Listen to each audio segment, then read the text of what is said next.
Hey everyone, what's going on? I'm Thomas Johnson. I'm the founder of and CEO of Get Up and Get Fit, a wellness and fitness coaching company based in New York City. And I have my co-host, Francina Evans. She's a chemist and also a gut health specialist. And today we are going to be covering how to stay healthy during COVID-19, how to boost your immune system and stay healthy during COVID-19. We're gonna slide into some slides right now. So how's everyone feeling today? Awesome, just finished workout. Nice. Awesome. So part of the reason why I really wanted to cover this subject is things are opening back up, jobs are opening back up, right? We're going to be socializing once again.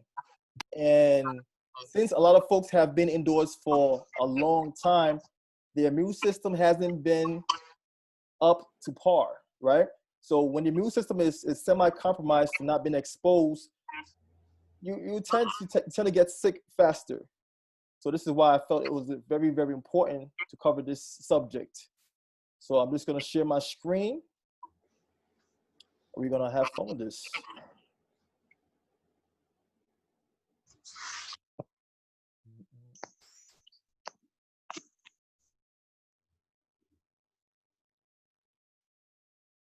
Okay.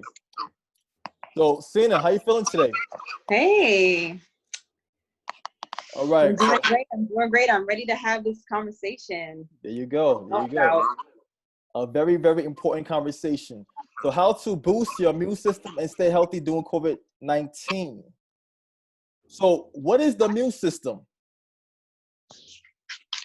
So your immune system is pretty much like your body's way to defend against invaders, like foreign invaders, and it's comprised of many parts. It's very complex, but it's made up of many parts. And today we're gonna touch on some things that we can do to boost our immune system.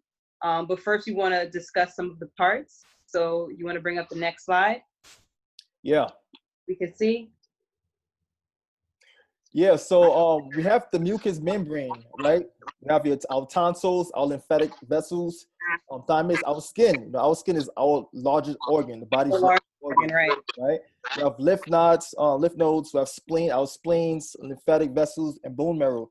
Now, these are all the body's defense system, but when it comes to really, really diving deep, there's something that we all have within us. Our body most valuable immune system is actually found in our gut.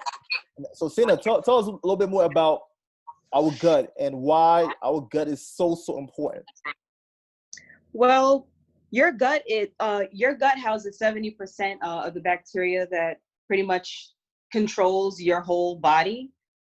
So your gut is connected to your brain, which is attached by a vagus nerve, which pretty much controls, like I said, every thought that you have, every decision that you make, it's all influenced by your gut. So the science is the healthier your gut, the stronger your microbes are, the better decisions you're going to make, the better you're going to feel, you're just going to be well if your gut is well. So a stronger gut is going to equal stronger immunity. Nice.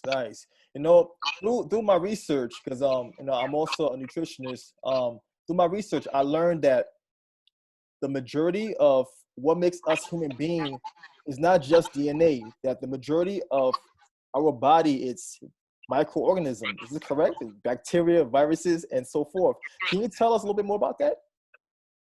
Right. So we are mostly made up of bacteria. Like we have many different parts, but when you break it down to its finest component, we are comprised of bacteria. So there are two types of bacteria that that our gut is made up of, which is pro and prebiotics.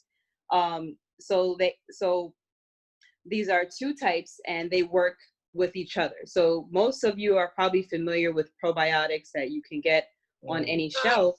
But there's also, the body needs the prebiotics in order to break down the pro. And, you know, you can pretty much get them in not only pill form, but they're also found in nature. Okay. So we're going to discuss some things that you can find naturally on our shelves that you may have in your house already that you can incorporate to strengthen these microbes. Okay, I'm looking forward to that. All right, so Yeah. with that being said, so I know us as human beings, we have the tendency to do bad things, right? We have good habits and bad habits, and oftentimes our bad habits tend to compromise our immune system, right? And I often tell my clients, balance is key. Don't overdo things, all right? Try to get sleep. Don't overdo the sugar. Don't overdo the alcohol. What are your thoughts on what bad habits influence the immune system? I mean, it's all true. It's all true. I believe everything in moderation as well.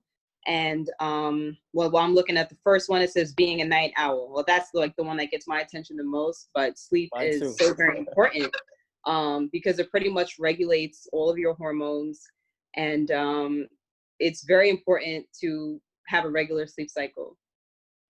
Okay. And I know for most busy entrepreneurs and executives, most of my clients are executives, they tend to struggle with this one often, not getting enough sleep. So what else would you say is also a negative habits that might compromise your immune system? Well, you want to just talk about some of the ones that you have over here. Okay. We have sugar, all right? So yeah, let's talk about sugar. So the reason why I have sugar, because oftentimes, like the American diet, right? It's standard American diet, SAD. That's the acronym, SAD. We often consume a lot of sugar within the diet. I hate the word diet, but I'm going to use it for this demonstration. Yeah. When it comes, a lot of folks tend to eat a lot of breads, donuts. I remember when I was in the city. I'm back in Jersey City right now, but while I was in Manhattan, I would just sit down and watch people go into the cart to get a bagel and a coffee, muffin, a muffin, and I would see this over and over and over again. And I told myself, no wonder why people are rushing for the third, fourth, fifth cup of coffee to try to keep them up. Because they're not feeding their body the nutrients that's needed to sustain themselves.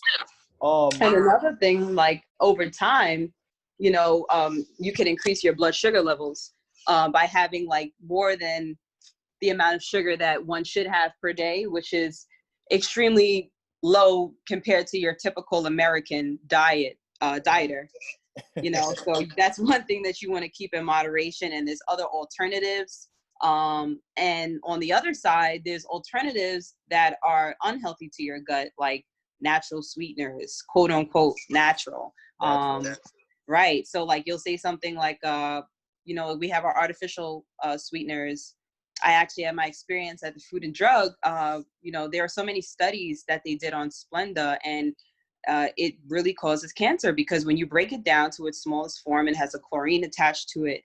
And over time, these things disrupt the microbiome, which is another fancy word for the gut.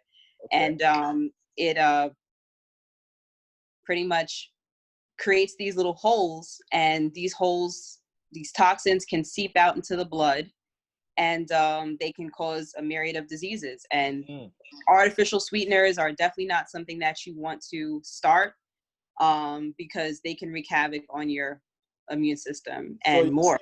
So you mean no sweet and low?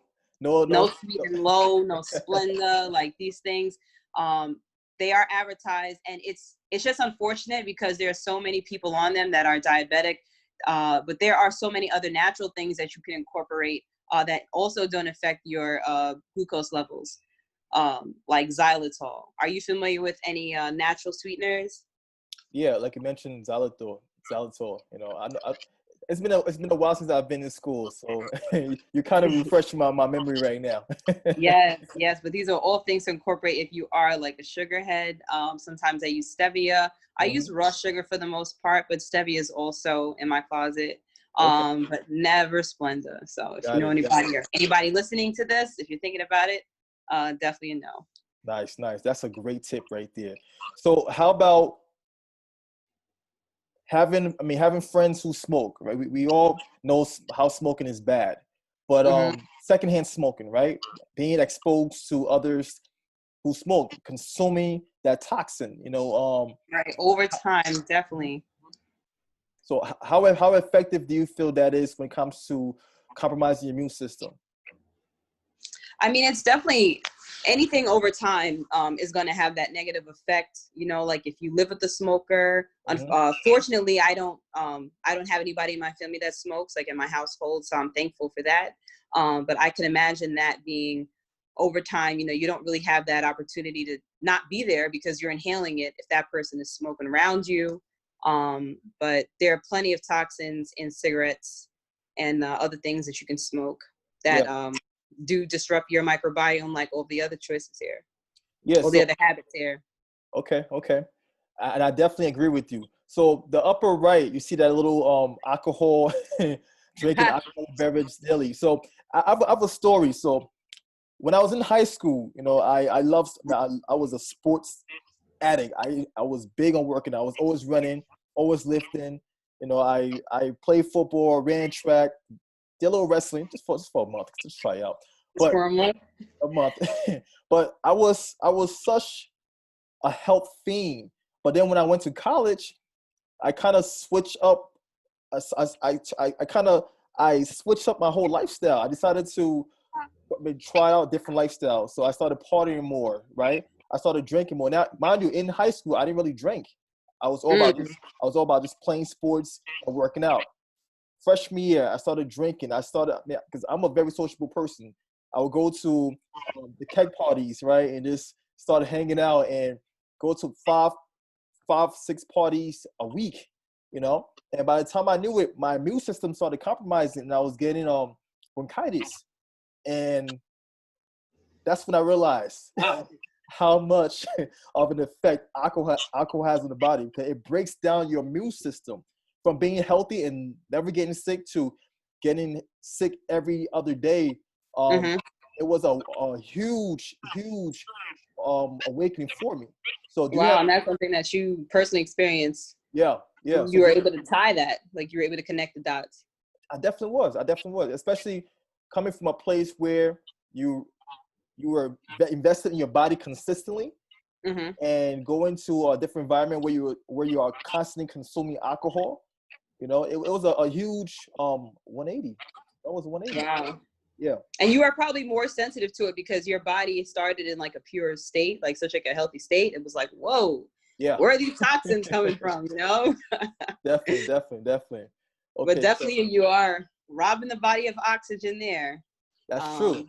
So the question is, how do we boost our immune system, right? We just covered negative habits. Now the question is, how do we boost our immune system? So I'm gonna dive towards the food. So let's go over some examples of immune boosting foods. Okay. So we're gonna start with we have a lot of colors in front of us. Yeah. So basically the importance of colors is, I feel like, the first thing that you need to incorporate. So how many colors would you say you have on average per day? Like, me? Yeah, like green. What are your favorite colors to eat? Green, and more green. Actually, green. I love my oranges. I love my orange, reds. I don't consume that much blue. Once in a while with blueberries, but I don't consume that much blue. But I know you love blue, So. I love blue. I love a lot of deep colors. Like I love like black. I love blue. I love the dark reds. Like I'm a beet fan.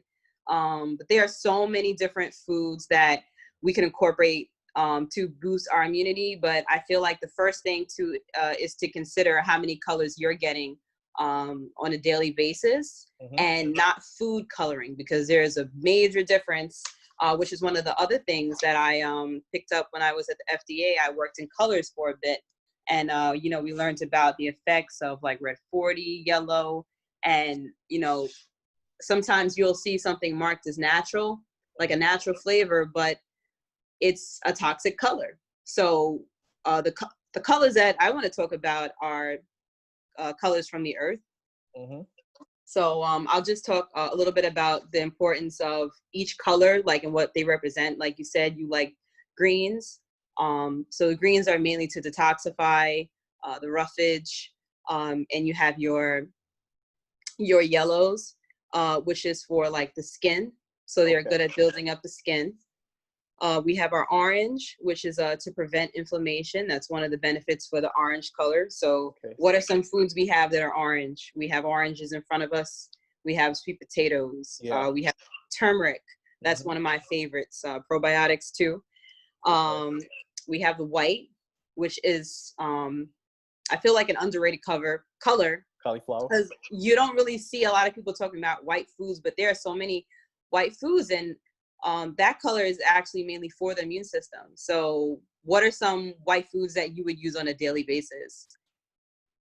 I mean, in terms of vegetable, the only thing that pops to mind right now is cauliflower. Yeah, cauliflower is a great white food. I'm thinking of other white. What other white foods? Let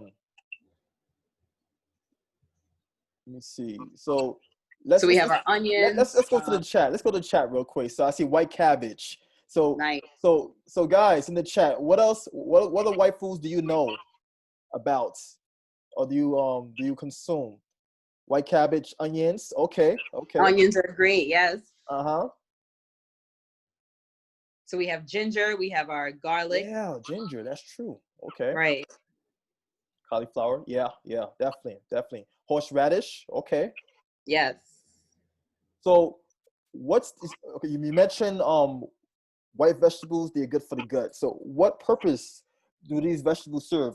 Are they a prebiotic? Do they feed your probiotic? Is that the purpose? So yes, ginger is a well-known probiotic. So such as garlic. They're broken into two different categories, and what I was gonna finish up with the colors before I went into the types of foods for each pro and prebiotics. Yeah. Because there are two colors. So basically purple and red. They're mainly for the heart, your blood, so they clean the blood. Some of the darker foods like molasses, blueberries, these are all rich foods that are high in iron, which is another blood builder. Yes. So like first, like I said, I had wanted to start with the colors because we can find these colors and they're not really that expensive, but if they're, used over time, you can use them I use molasses on pancakes, and it's a really good source of iron. Pancakes. Yeah, molasses, I know. Okay. It's just my favorite. It just really just makes me happy, and it's so many minerals in it. And another white thing is which is like really light, which is sea moss. I'm not sure if you're familiar. Irish sea moss. Yes, I am. Yes, and how many minerals? It's like an endless amount of minerals in sea moss. Okay. So I have that in my shake sometimes. But I know, so the Irish sea moss just became popular recently. Yeah. So on like a global spectrum, right? Everybody sea moss crazy. But no, it really is good. I do use it in my smoothies. Another thing is like another source is a source of seaweed, which I've always been using, is Atlantic Dulse. So I'm not sure if you're into seaweed, but as long as we're getting those basic colors with my sushi. Yes, hey. Got it. Okay, so with that being said, so how to prepare immune boosting foods? With me, I have a rule of thumb, right? For every meal that I consume and that my clients consume, I tell them to accompany those meals with at least one vegetable, all right, or a piece of fruit. Reason being is, same thing you mentioned before, we need to feed our gut bacteria, right? Yeah. Oftentimes when we eat food, it's not like the food might not have enough nutrients, or a person might overcook their food. So I like to really focus on that. It's very, very simple rule of thumb. For every meal that you're going to consume, accompany it with a live veggie, a fruit, a live food. So I find that's extremely important. Do you have any rule that you follow? I pretty much, like I said, I start with the colors, but I like to include both pro and prebiotic fiber in every meal. Nice. Like that I have. So like I pretty much designed this little called like a diet. But pretty much it just gives you choices. Like if you have a salad, there are so many things you can incorporate, like sauerkraut is also another white food that I didn't mention, but it's a great source of prebiotic fiber, and it's a great snack. So that would be like a typical snack. You could have some sauerkraut. It doesn't have to be on a hot dog. You can have them with crackers. But it's a great source of fiber. With crackers, interesting. Yeah, I actually like them with graham crackers. Interesting. Yeah, Okay. yeah. Okay. When I think of sauerkraut, I think of Coney Island, like the hot dogs, like when I was younger. The New York thing. Right. All right. So also I know like I mentioned before, some people tend to overcook their food. And sometimes, especially with the vegetables, some people would, instead of just like stir frying the veggies a little bit, they might bake a veggie or overcook it on the stovetop. And when that happens, they're basically ruining the food. They're really because denaturing, right? It's for the food, because like vegetables have water soluble vitamins, right?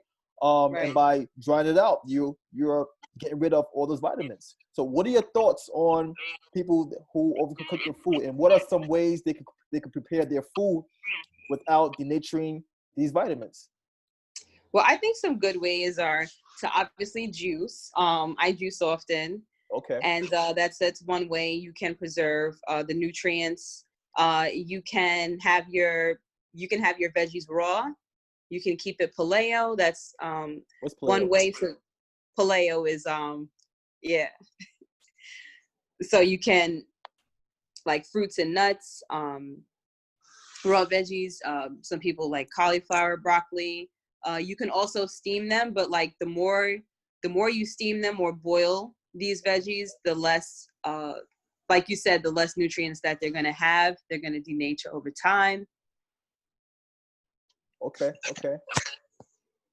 So looking through the group chat, we have some phenomenal cooks in here. I know what we have. I see my buddy, I'm not gonna call his name, but I'm just gonna say JW. He recently turned he's a vegan now. He does a lot of cooking.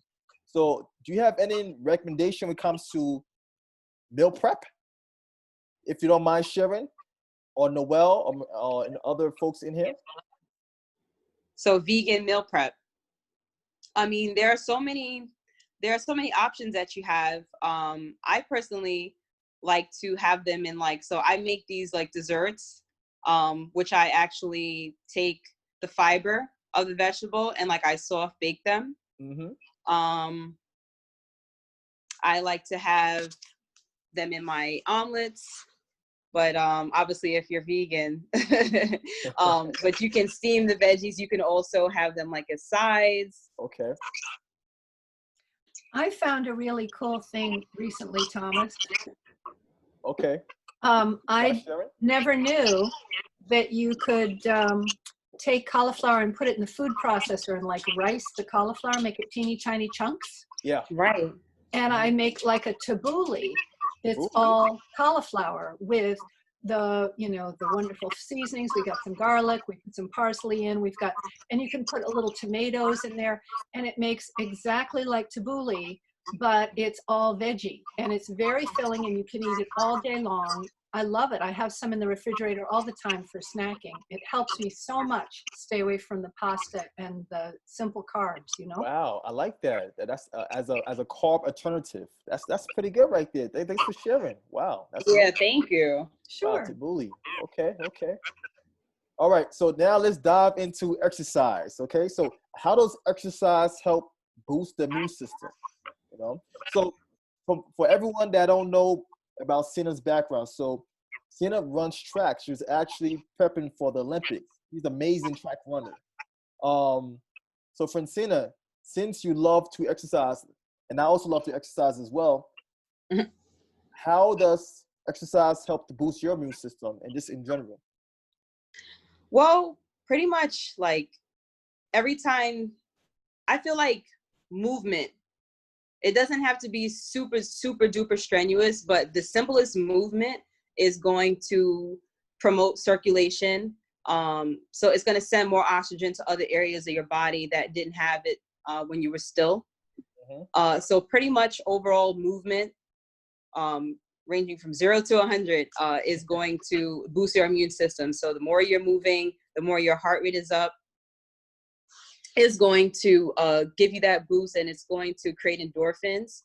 It's going to help your body release these endorphins to help you not only feel better, but look better as well. And that's just to like get you started. Yeah, yeah. And I also like to tell people, I like to remind people actually that we receive our nutrients through our bloodstream, right? So when we eat food and it's broken down, it goes into our bloodstream before our cells are fed. So by exercising, it actually helps to boost your blood circulation and helps to feed your body even more, right? Your brain, your all these organs that's within our body. So that and sweating, I cannot speak. Oh man, I can't speak enough about sweating. Some people don't like to sweat, but I love to sweat because every time I sweat, I know I'm detoxifying my body. Right? So by doing that, it's really cleansing my system. I'm really getting that. I'm cleansing my system. The body is doing its job, and exercising really helps to push that process. You know. All right. So we're gonna dive on environments, right? So I know since COVID-19, like the government, a lot of folks been telling the population, stay indoors, stay indoors, Stay stay indoors, inside. don't social distance. So we've been social distancing for about 3 months now, right? For about 3 months now, and a lot of folks haven't been exposing themselves to the environment. They haven't been going outside as often. That's actually part of the reason why I decided to, create this webinar. So, with that being said, what are the, I guess, the ramifications, right, for staying indoors for such a long time without being exposed to the environment? Well, back to like the beginning of what we talked about, like the purpose of your immune system is to protect you. As much as it protects you, the more that you go out like every day, these things help to, they basically help you to fight. So by you staying inside, not being exposed to everyday life for a certain period of time, when you now go out, your body's like, whoa, what are all these foreign things? I didn't have the opportunity to come in contact with all these germs. When in turn, these germs actually help us. So when we're transitioning to coming outside, we are getting more vitamin D. So this is also very important. So if you're one that spent a lot of time indoors for most of this quarantine, your body is most likely deprived of vitamin D. And that's one of the things that they found in the hospitals. I was reading an article that most of the new patients, they were extremely deficient in vitamin D.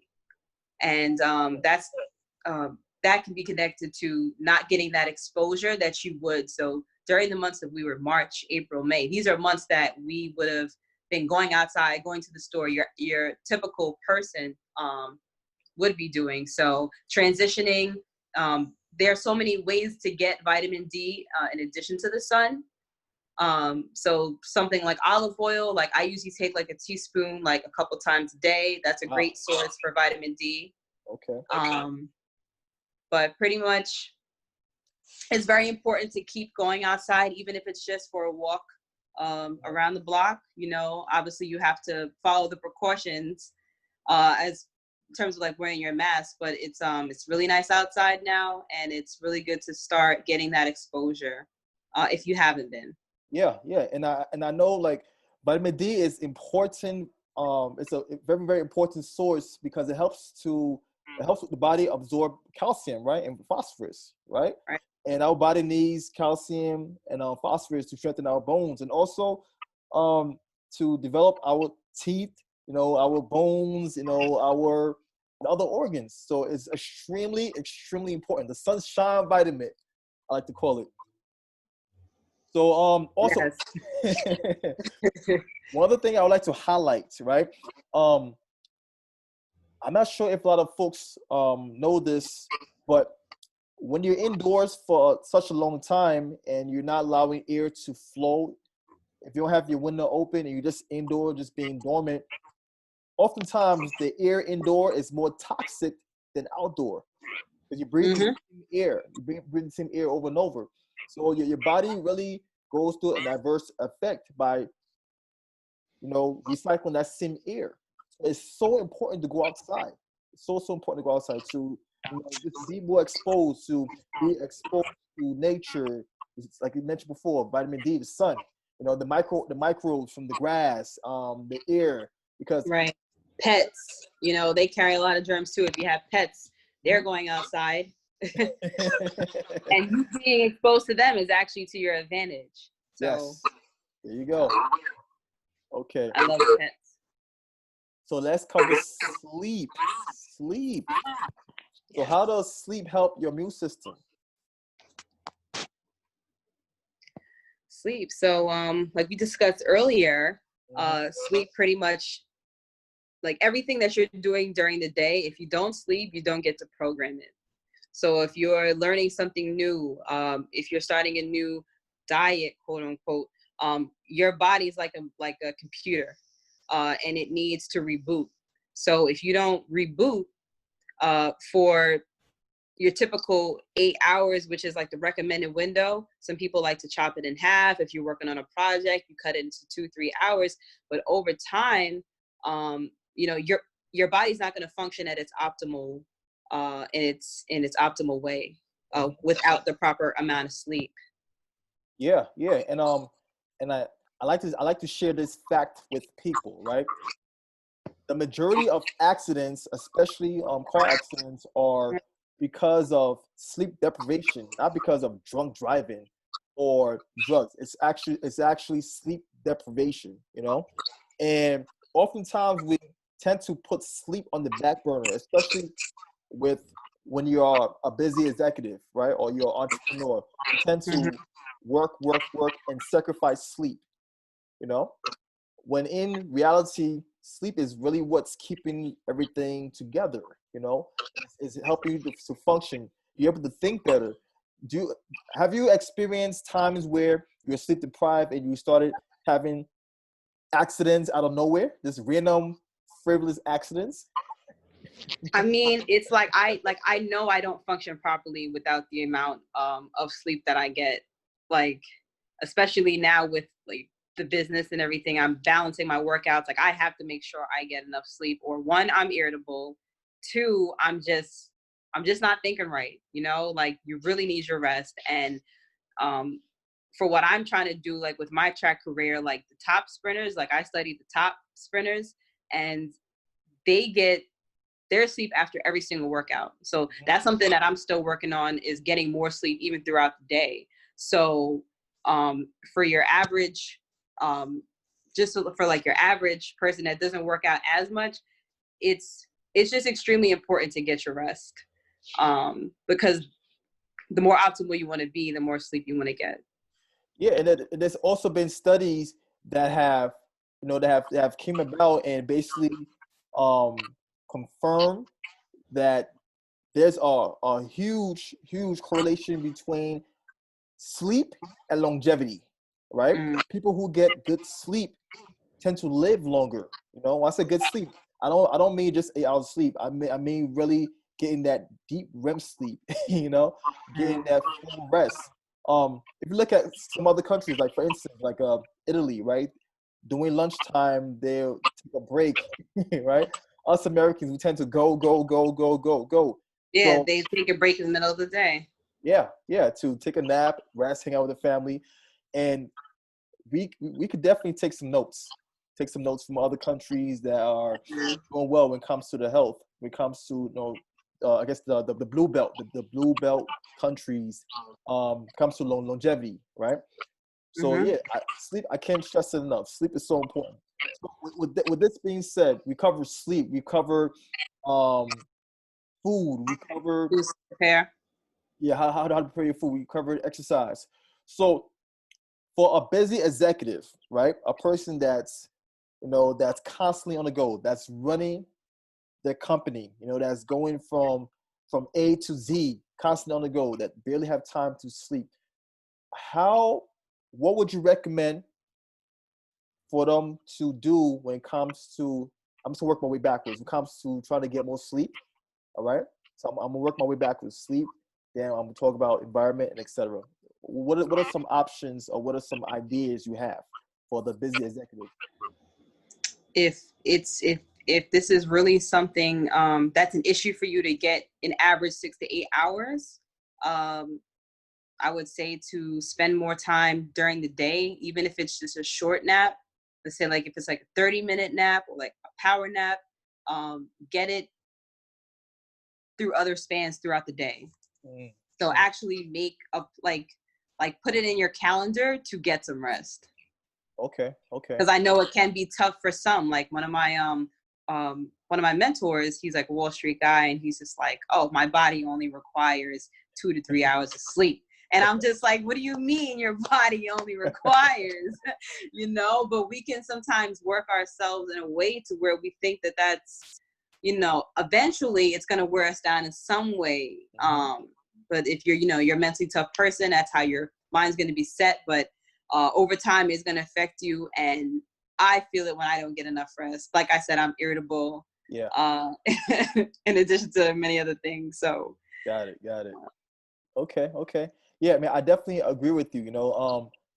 I believe meditation helps. Even if I can take a nap, I mean, just closing my eyes and just meditating, it definitely helps me, because I've tried out all the different tips and shortcuts when it came to trying to bypass sleep. Like when I was in college, I tried like my 3-hour rule, right? I would sleep for 3 hours, then work for 3 hours, then sleep for 3 hours, then work for 3 hours. Oh my gosh! When I was getting ready for the exam, and because I don't consume caffeine, I had to rely on fruits and just pure will, and I would just crash after the third routine, the third cycle. So I've tried different things, and I know for a fact sleep is so important. Sleep is so important, and I've even like experienced random accidents, when I wasn't getting enough sleep. So 6 to 8 hours is pretty solid. But some people don't require as much sleep as others. That's everyone's built different, but it's good to understand how much sleep you require. Little trick is, on like a weekend, do not set your alarm and see what time your body wakes up, and then calculate how much sleep you receive within that time frame, and that would be your ideal. Because your body will tell you. Yes, it definitely will. Your body will tell you. You slept all day, for sure you've been depriving yourself, so your body needed. And if you oversleep, your body wakes up sore. So your body knows what's best. You need that time. You need what works for you. So how about environment, right? A person that's constantly on the go, that's constantly working. Office. An example, a person that works in tech, that's constantly on the computer for hours and hours and hours. What would you recommend for this person when it comes to getting more exposure to the environment? Get outside for that break. Do some stretching, whether that's around the desk, whether that's a walk outside, some movements. Definitely take a break from that position that you're in, because you being in that position, it's like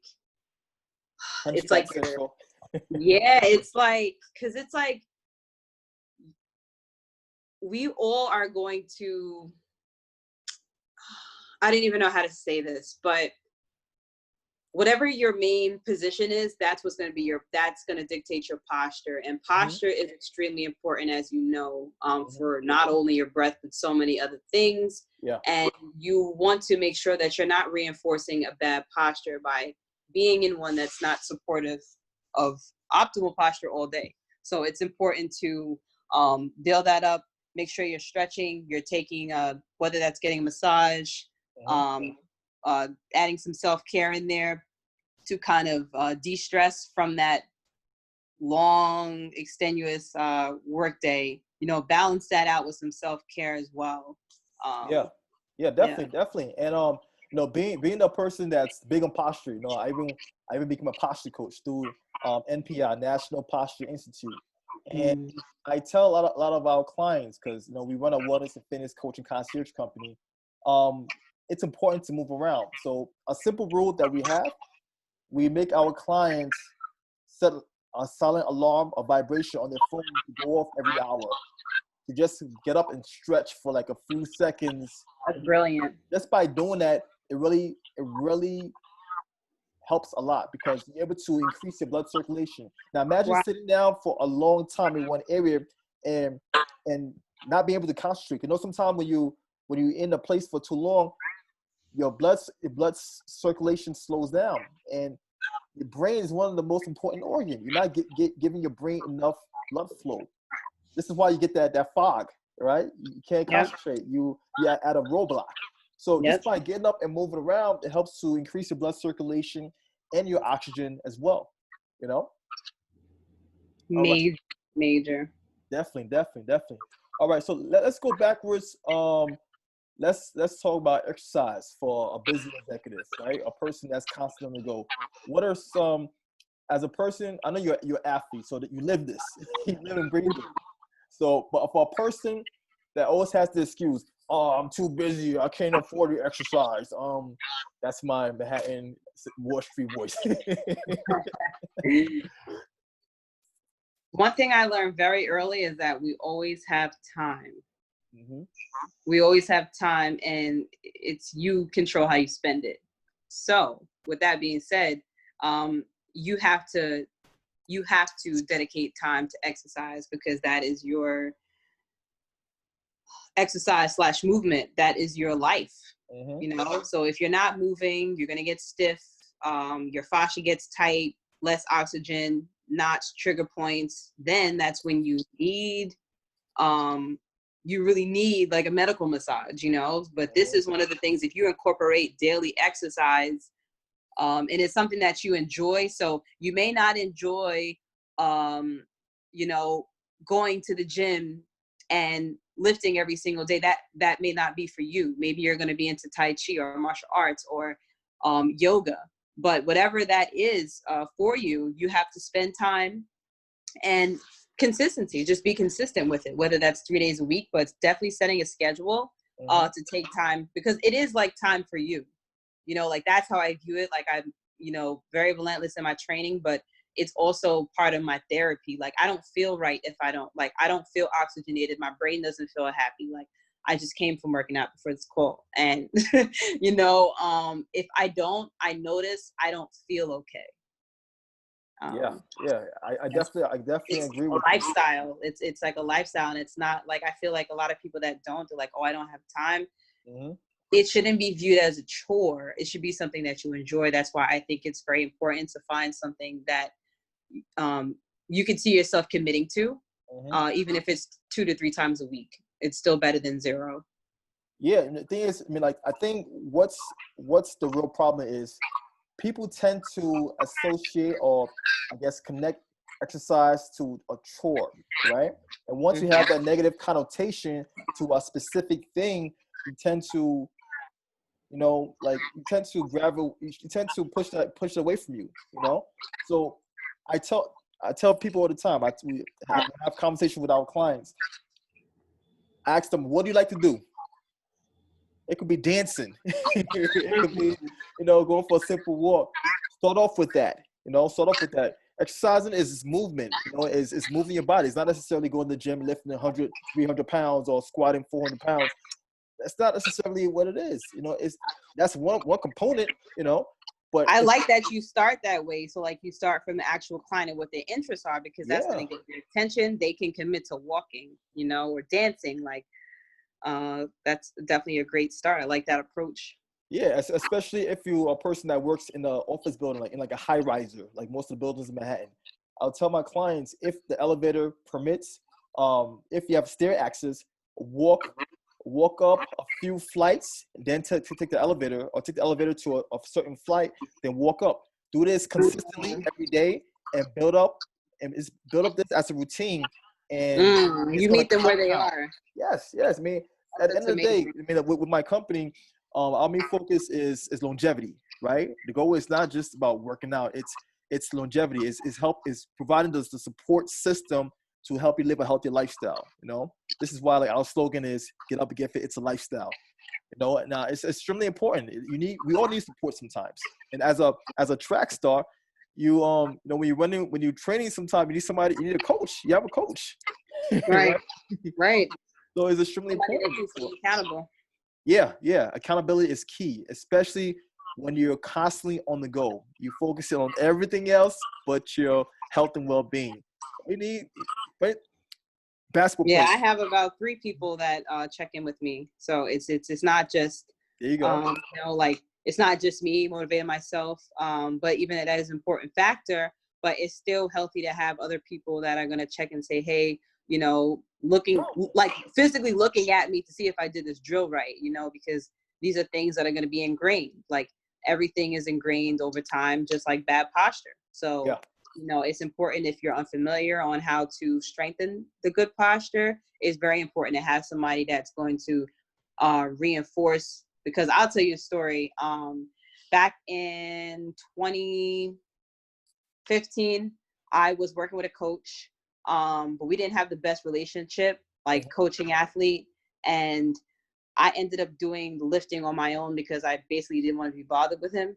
So I would show up to his workouts, but when it came to my lifting, I would, do stuff on my own. And when I was lifting on my own, at the time, I didn't have the proper technique with power cleaning, and it threw so many things off biomechanically Yeah. that like set me back, and it took years. Like I'm literally like basically my posture has improved since then.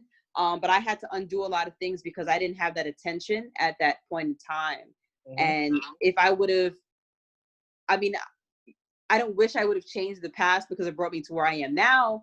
But that was one thing that took a lot of time to reverse because I didn't have that attention on set. So I just think it's important, even for like kids, to have somebody that's going to give them attention with that knowledge, and that puts an emphasis on proper posture, because that's honestly is like number one to everything in life. Like posture it dictates your life. It dictates your life. If you're not sitting up, if you're not confident, if you don't walk into an interview, it's really dictates so many things. And it's really important to have somebody look after you. Yeah. If you don't. Definitely. I absolutely agree with you. And that's part of the reason why I created my company, I saw the flaw. I saw the flaw in the wellness industry. I saw the flaw in the system. And with work with so many different folks, even athletes, I noticed that athletes, they normally have a water support team. Like you mentioned, you have 3 coaches, right? You have to be accountable. Now imagine being an executive that's constantly on the go, that's going to 6, 7, 8 meetings per week, and every time they're at their meeting, they're drinking 2, 3 glasses of wine or vodka club, and eating bread and pasta, and not even tracking or understanding, really focusing on the lifestyle. Yet again, even though they're not focused on the lifestyle, it still compounds. It's still Compound effect, right? Compound effect. It's still going to affect how they operate in the world, how their body is going to respond, right? So this is why with Get Up and Get Fit, we have coaches. I created a water support team to really keep our clients, which are business executives, to keep them accountable. Sleep, nutrition, stress, the water intake. We have coaches that will either travel to them or work with them remotely, especially with the whole COVID situation. Most of our coaches are working with our clients virtually, but we're still keeping them accountable of the nutrition and other things. So it's extremely important to have a coach. I have a coach. My coaches keep me accountable, they keep me accountable because sometimes I work so much. You already know my schedule is crazy. Crazy. Yeah. So once certain time hits, I know I have to meet up with Coach Terry or Coach Caleb or Coach Ashley, and or get a a yoga session with Coach Amanda. So it really keeps me accountable and helps to really boost my lifestyle. You know, so I practice what I preach. You know, so with you, so I know you have a immune boosting product, right? You have your company. You guys, I've said you guys because you're a one person show. You're a beast at what Yes, you do. for Amazing. now. You know, you have a product called A1 Reset. Do you mind telling us a little bit more about that and why you Right. created it? So I have a wellness brand, A1 Reset, which started off as a drink that I was making for myself in order to pretty much like maintain body fat. Well, like when I hit 25, basically I couldn't maintain the body fat. It was like things I was eating, like my gut wasn't as healthy as it is now. So I focused on strengthening my gut. Like with this drink, it's like a turmeric ginger concentrate. And it started with that. And ultimately I've developed it to a pretty much like a wellness line that helps to optimize the gut in a series of colors. So what we offer are concentrates. So I have one in the morning, which is the turmeric and ginger blend. And there's also a night blend, which is good for the heart. So it's called O2 Reset, which has beets, ginger, limes, ACV, like all these things are pro and prebiotics to help nourish. And I also have a dessert line. So every dessert that I offer has both pro and prebiotic fiber in them. And I have 6 colors. So all the desserts aren't typical. They're not super processed. I hand make them all. So they take me about, like 5 days to make. Ooh. And they all have a series of fiber. In them, I only use raw sugar. I use stevia upon request. So I have a couple people that are actually like diabetic and they have them and it doesn't affect their insulin levels, which is really positive. And I'm happy that I can, have something like that for them. But mainly, they help to nourish your gut and they help you go. There you So go. if you have a problem with digestion and you have a sweet tooth, A1 Soft Baked is definitely for you. So they are high fiber desserts. There you go. There you go. And guess what? I promise you guys, for the first 10 people that joined the webinar, I was going to surprise you. And the surprise is the first 10 people that join, you're going to be gifted the healthy fiber snack, right? So I'm not going to tell you who right now, but I'm going to have my assistant reach out to you via email. And once you receive that email, I want you to provide us with your address, right? So we could ship that to you. No charge. It's all on me. All right. It's all on Get Up and Get Fit. All right. So yeah, and also, like I mentioned before, everyone needs a coach, and I created this phenomenal, wellness support company for you guys that are busy executives. So if you'd like to hear more about this, contact me. All right, I'll leave my information below. All right, and it will take you to a landing page so you could check out some more information and what we provide for you. All right. So we got to wrap things up right now. It's been a pleasure. I hope you learned a wealth of information. I'm passionate about lifestyle. I'm passionate about helping others. I'm passionate about just being a support, right? And I hope you really take this information and you apply it, and you equip yourself with the right tools to combat COVID-19. Okay? And share with others. Like, yes, seriously. Share with others. Thank you so much for tuning in, everyone. Thank you for tuning in. So